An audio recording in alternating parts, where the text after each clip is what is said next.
If you are a dealer or an intermediary or an agent or an auction house dealing in valuables in form of, for example, precious metals, stones, jewelry, or antiquities, or an art, you should be aware that in recent years anti-money laundering regulations on international and national scale have emerged a lot. When we usually hear two words money laundering, we traditionally refer them to large national or international banks involved in money laundering cases. However, in recent years there is something far more interesting, trending and more attractive for criminals, and it's the market of antiques, valuables and art. Within specifics of this particular industry, it is possible to generate large amounts of money within sale of small pieces of those mentioned, oftentimes without a reasonable explanation of the large amount of the transaction.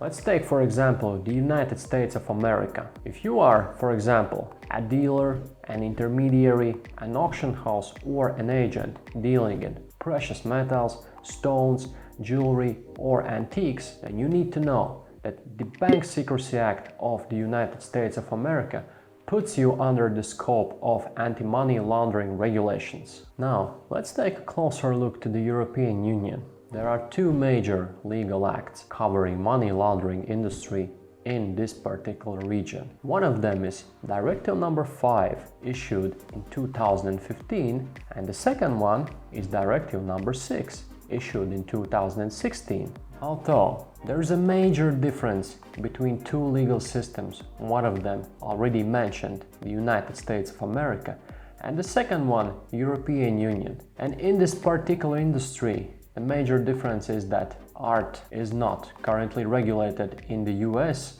but it is regulated in the European Union under the scope of money laundering regulations.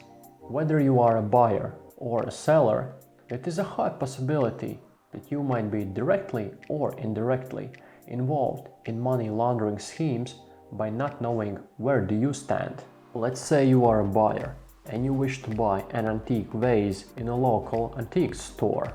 Before you are actually buying such object, there are several cornerstones you need to take into account. You need to understand who is the seller, what is his reputation, has he ever been involved in money laundering cases? Secondly, you need to understand the provenance of the particular object you are willing to buy. Are all the documents in place? What is the legal relation between the seller and the object?